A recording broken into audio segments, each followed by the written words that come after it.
Welcome to Beyond the School Gate. For those of you who are new around here, my name is Ruth, and this podcast aims to share the varied experiences of women in leadership, to talk about what we do beyond the school gate, the good, the bad, and the funny. Hello, Jade, and welcome to the podcast. No, thank you. So excited to be here. It's been a long time coming, hasn't it? It has, hasn't it? And I kept racking my brains to try and figure out what the time difference was. And I think I checked it like 100 times because I was like, I don't want to get it wrong. Yeah. No, it's perfect. It's meant that I haven't spent any time drinking alcohol when I shouldn't be, so that's good. Yay! January all the way into February. And so I always like to start the podcast just by asking people how we know each other.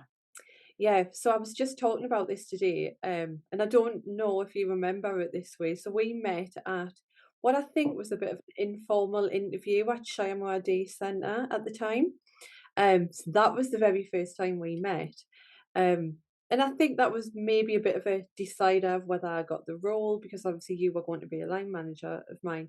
Um, and I think I went away to make a coffee or something. There was a client sat at the table at the time, Tony, and he had said, "Yeah, she's got the job." And he told me before you did, so that was a bit of an icebreaker that I knew I had the role. I remember that. It was a nice Oh, subtle way. yeah. That's my first memory of you was, I think, did we do like a phone interview or something with David? We did, yes. It was a telephone interview, wasn't it? Yeah. And then I was Yeah. like, oh, let's meet the person and get her out to the centre and see what the staff think. And No. as soon as like from the interview, we were just like, oh my God, she's perfect. And then when I met you in person, I was just like, yep, she's the person, the right person for this role. Oh, that's good to know. I know it's interesting because I think you were that kind of that first manager that switched the way for me of how managers have naturally been with me in the past. You were so Mm. relaxed and so welcoming, and I was like, this seems a little bit too good to be true. And I've probably never really spoken about it, but at the time of meeting you, I wasn't still 100% if I wanted that role because I was, I'd been somewhere for such a long time. It was nothing to do with the role. Um, but I think when I met you, that's when I was like, yeah, this is exactly what I want. This is the type of manager I want to lead. And yeah, so it was just perfect from the start, really. That's so cool. And that must have been what, about 8 years ago, is it? I mean, I've been working here now 6 years in April. Oh, So okay, yeah, 6 years, yeah. Wow, that's gone so fast. yeah, I know Yeah. it's great. So much has changed. Yeah, I can imagine. And you're in a different role now as well, aren't you? I am, yeah, started the new role in June last year, started. So yeah, I'm thoroughly enjoying it. I'm now program manager, so it's very different to what I'm used to Mhm. doing. So I've very much been operational and hands-on all around that type of stuff, where this time it's more working with this senior team, the executive team, which I love. It's definitely that next step to where I want to be, but it just comes with so much variety, and I do. I thoroughly enjoy what I do. And I saw online you were doing some of the nighttime stuff. Was that during COVID or is that part of your new role? No, so that was during COVID. So I'd done that for about 2.5 years, nighttime economy. Really interesting, really fast paced.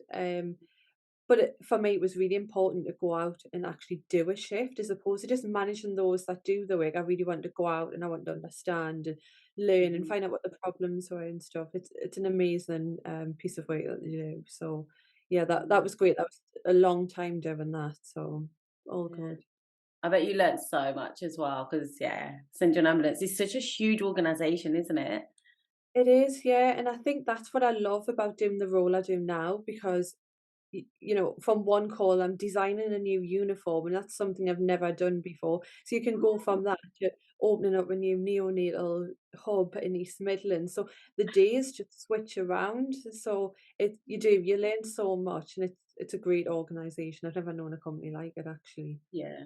Yeah, it's pretty good. I was there for 11 years. I got some fond memories of my time there. It's just, yeah, it's just, yeah, so it's an awesome place to work and there's great opportunities there as well. There's so Yeah. many opportunities, and I find this organisation in particular, they're really good at praising people and wanting to Mm, progress people, and I think that's really important because I'm not used to that in roles. So being yeah. here for so long, if you get that stage thinking I want something more, there always is something better out there and bigger. Mhm. Nice. So you mentioned in some of our pre-podcast conversations that you left school with no GCSEs. Well, we've not the best GCSEs, so Yeah. me as well. Don't worry, you're in good company. And that you were unsure what you wanted to do. So how did you end up working for such an awesome organisation like St John Ambulance in a leadership role? Yeah, so I think from round about the age of 14, I was really determined that I was kind of done with school a little bit. I was ready to get out in the big wide world. I didn't know what I wanted to do, but I knew I had done the most I possibly could and I wanted to do more hands-on thing. Obviously, I still stuck in at school. Um, but I always had this vision and I didn't know what it was, but I always thought I wanted to be a businesswoman. I didn't know what that meant, but I thought about trains and laptops and flights and stuff. I didn't care what it was. I always knew that's what I wanted to do. Um, so I started this role. I think I only had maybe 2 weeks from leaving school, went straight into working in a distribution centre. Um, Thinking back now, it was very basic, but it's what I needed to progress up the ladder to where I am now. Mm, And fast forward in time, I then went to work for CQC. Um, and I was there for 12 years. And when I very first joined there, um, it was really strange how it happened actually. So the organisation had rebranded. They took on a ton of new staff through an agency. And thinking back now, it's not something that would ever happen, but they basically lined people up to say, you will be in the contact centre, you will be here. And, it was like getting picked out at school almost. Um, and I got chosen to be somewhere that they called the back office, which doesn't sound glamorous at all. Um, but apparently it's where everything happened.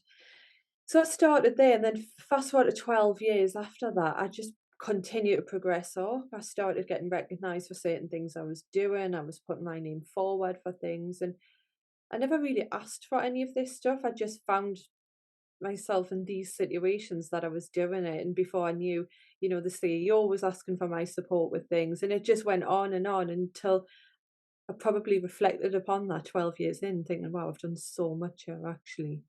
Um, mhm, So yeah, that was a bit of a journey in itself, and definitely I needed to go through that. I think for me, I needed to maybe start lower down and work my way through mhm. each of those sort of structural levels. Yeah. Um, Obviously took some time out and went to Australia for a little time. Mhm, And then when I come back, I think within that role, I just thought I've kind of fell out of love with it a little bit, and I want something else. I want a new challenge, and I think I need to step away from CQC to find that. And St John Ambulance seemed like the best solution for me, and I've never looked back since. yeah, that's amazing. And I remember you just came with so much skill and experience because one of your roles that one of the programs that sat within your portfolio when you first joined St John was the care home as well, wasn't it? And I It just was remember your skill and your expertise. It just it came through from the interview. And I think you're right. I think there's something about working your way up through the ranks that when you do end up in a leadership position, you can genuinely say to your teams, I've been there, I've done that work on the ground. Like you get it. Your brain works differently than if you just come in as a manager. I think sometimes people can be quite black and white, like we'll just do this and do it this way without no operational understanding. Yeah, I totally agree, and I think definitely speaking from experience, that's kind of the first thing staff would say to you, "How do you know, and have you done Yeah. that?" And it's always really nice to say, "Actually, yes, I have, and this is how I found it." It really brings everyone at the same level, and I think that's really important in any sort of leadership, actually. So thinking about the best 10 days of your career, can you share with us what happened and what made them the best 10 days? Yeah, so it was quite recent. I think it was January 2021. I was approached by the Houses of Parliament to give evidence. So because I've been working on nighttime economy, and nighttime economy was all around safer streets for women, there'd been an increase in spiking, particularly in certain areas of the northeast and the northwest. That was my area of expertise at the time. Houses of Parliament came to me and basically asked would I go to represent St John Ambulance as a whole, so represent the organisation, talk about what I knew, the data that had been collected, and this stuff was, everything to me. I had been working on it for so long, I knew it inside out. So without probably knowing what was going into it, I said yes, no problem. And then once you start getting that detail, thinking, I actually have to go here. That whole build up, I think I had maybe 2, 3 months to prepare for that. I was told it was quite small, there wasn't really a great deal, although it was a huge sort of reasoning behind why they were doing what they were doing. It was quite a small knit group of people. I later found out it was going to be live on BBC. There was 12 MPs going to be there, and I was way too deep to say I had reconsidered the decision. So, okay, so I think definitely those 10 days leading up there were so important. The things I had to do to kind of just feel good in me as a person. I definitely wasn't used to that environment at all. It was not something I was ever familiar with. I was kind of briefed on the MPs in the way of they are quite challenging in some ways. They will try trip you up. So without having questions in front of you, you have no idea what you're walking into. So yeah, those 10 days were really intense. I think the day before I was so nervous. I had so much support and the organisation, family, friends, everyone was great. Um, and when I'd done it and when I came out, I've never had a feeling like it. It was just the best feeling, thinking I've actually just done that. And then as a result of that, the amount of feedback, the positive feedback, there was tons of news paper articles out about it. Lots of people were then approaching us. Um, so it was an all that, and obviously the cause in itself more than anything else. Everyone was talking about this. There's a huge buzz about it. So it's something I'm really proud of. That's amazing. How did you feel the morning you woke up and you knew that you were going to do that day? What was the first thing that popped into your head? I was petrified, and I love talking, and I knew it inside out, and that was the thing, but it was that nervousness of not being able to control that. Yeah. Um, if someone had asked me a question, I knew the answer, I knew the figures, I knew the percentages, everything that was needed. But you still don't know what to expect, even just walking into the Houses of Parliament, it's such this grand building that you walk into, told to put your phones down, and it's very, very strict on how the process is alone. So that, I suppose, in some way gets your adrenaline going. Um, Yes. but I'm that person, the longer I have to think about something, I probably worry a little bit too much. Where if I Okay. do something under pressure, so the minute I stepped in there, I was fine.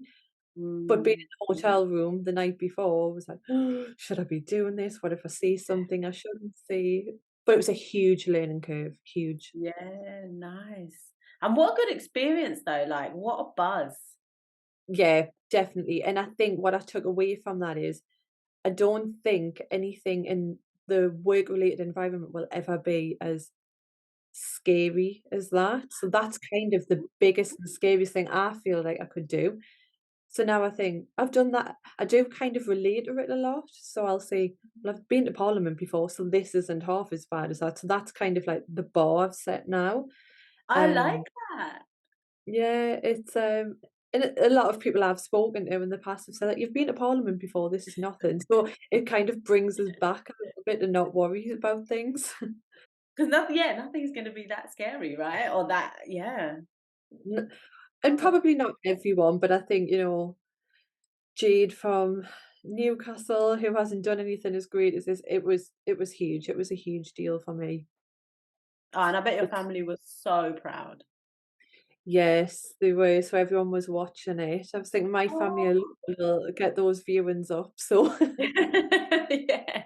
Oh, I love that because you've got a really close knit family, haven't you? yeah, so I'm one of five. Yeah. So again, that was something I was quite quiet about it. Obviously, I had expressed that I was nervous about it, but everyone was like, "Wow, you sound really professional." I'm quite surprised that I yeah, it is my job to do that. Yeah. Um, What did you think I was gonna do? But I did. I prepared so well. I've got huge support from Alex in doing that. So he was asking questions, then I was giving the answer, and we'll work so much the night before just to get that right. Um, Yeah. I do every now and again. I've watched it back and stuff, and it's Mm. it's one of the things I'm the most proud of. Yeah, that's amazing. So we Yeah. often talk, I know that we talk quite a lot on Instagram about pushing ourselves outside of our comfort zones and trying something different and all of those things. So what's something that you've got in your mind for 2023 that will push you out of your comfort zone? I think there's something around when I get that feeling of I don't think I want to do this, or I'm worried, or I'm nervous about it. That's the time that I should be doing it, because that is outside of the comfort zone. It's Hmm. so easy to kind of just feel comfortable, and I don't like that feeling actually. Hmm. Um, it's quite funny thinking back to maybe even 6 months ago. I've had conversations with you in the past around I don't like going on video. I would find any excuse under the sun not to go on video. And it's that thing, once you get past all of these hurdles, 9 times out of 10, it's nowhere near as bad as you'll ever expect. And that's what I'm keeping drilled in this year, to kind of, Hmm. whenever I get that feeling, that's the sign that I need to go with it, and that's the sign I need to do it. Oh, I love that. I love that. We've got words. Ahmed and I have words for the year. So each year we have a word. And mine for this year is going to be fearless, and his is execute. So if you had to have a word for this year, what would you think your word would be? I think it would be strive. Mm. Always striving to do better, to be better, to push, and maybe just not to overthink about things, because Mhm. I've never went into a situation that I've worried about and come out of it in a bad way. It's always been much better than I've experienced. Yeah, Um, okay.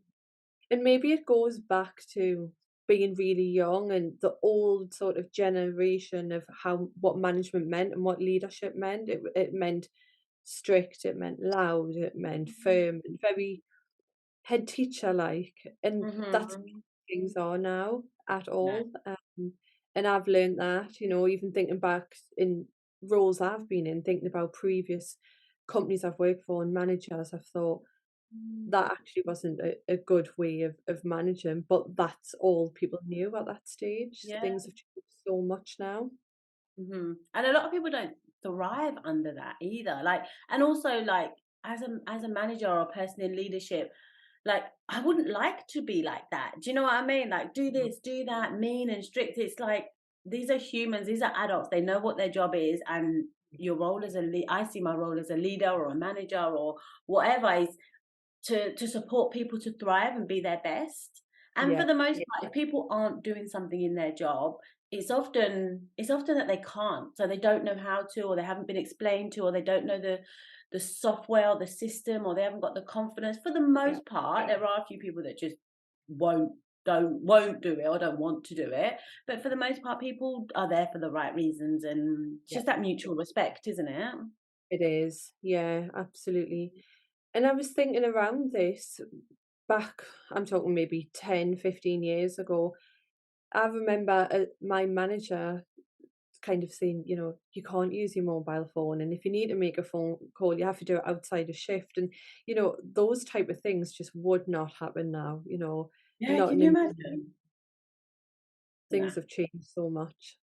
No, that's ridiculous. And those back in the day were some of the barriers to women who have children going back into the workplace. Like if I worked somewhere that said I couldn't have my phone, it's like, well, actually, I can't work here because my kids are the most important thing. And if they need Yeah. me, or the school or the nursery need me, they have to Hmm. be able to get me. So it's just, yeah, it's silly. It's I think the whole kind of power imbalance and what leadership looked like has changed so Yeah. much, and it just feels like a nicer space to be in. Yes, it does. I can't ever Mm. imagine going back to doing that. No. It and I don't know when that happened. I don't know when that transition happened. It just has over time, and those, no one, you would never expect someone to say you're not allowed to go on your phone, or you're not allowed to go to a doctor's or a dentist appointment, that type of stuff. Yeah, It's yeah, yeah. it just wouldn't happen now. No, it just, yeah. And it's nice. It's nice to be in that environment. It feels like a a kinder way of leading people and supporting people rather than Yeah. just that kind of top-down approach. Yeah. So if you had to give your 16-year-old self some advice, so you've just left school, you're working in the distribution center, what advice would you give yourself? I think I would say not to dwell too much on those results you get after school. For Mhm. me, I've learned the most I've ever learned being very hands-on. That's not to say that it's not important to get those results, but if you don't, that's not the end of the road. That doesn't mean you're not going to ever have a great career, or you're not going to progress into everything and more that you've ever wanted to be. For me, my results were pretty poor. But that's because I'm a very practical person. I wanted to do the stuff instead of writing about the stuff and reading about the stuff. And me leaving school at 16-year-old and having the opportunity to do that and putting in the work and being confident in what I do and asking questions if I'm not sure has helped me to get to where I am. And a lot of people do instantly say, "And did you go to university?" Yeah. Well, no, I didn't, because I've got 17 years experience of doing this, which I think is much greater at this Mhm. stage of what I need to be doing right now. Yeah. Yeah, definitely. And the world has changed so much now, right? It's Mhm. back in the Yeah, day, university used to be kind of like the pinnacle, but it's not, it doesn't work for, like, I look at both my kids and I just know it won't work for my children. Like, that's not how they are, it's not how their brain works, and that's fine. Like, mhm, it's not a negative, it's just they learn differently and they'll do different things. Like, they're really creative and they want to, like you, be doing stuff with their hands. And yeah, like Saffron's, bless her, she's studying online, but she's like got her online art business and selling her own art, and like that, those type of jobs that when I was growing up was never a thing. Like, you wouldn't be able to think she could work from anywhere in the world, because as long as she can do her art and post it to somebody, then, or the digital art, and then send it electronically to somebody, she's always got business. Like, yeah, the job and workforce looks so different now to how it did back in the day, that to a certain extent the university is quite an old school. Not to say people shouldn't do it. Like, I went to uni, but it's not for everybody. And I don't think there should be that perception of two tiers. Like, if you went to uni, you're up here, and if you didn't, like, I yeah, think experience is just as valuable. Like, I know loads of people that have degrees and masters and PhDs, and they're not as effective as somebody who has so much experience on the ground. So it's about how you apply your knowledge and what you know, as opposed to how you got your knowledge. yeah, of course.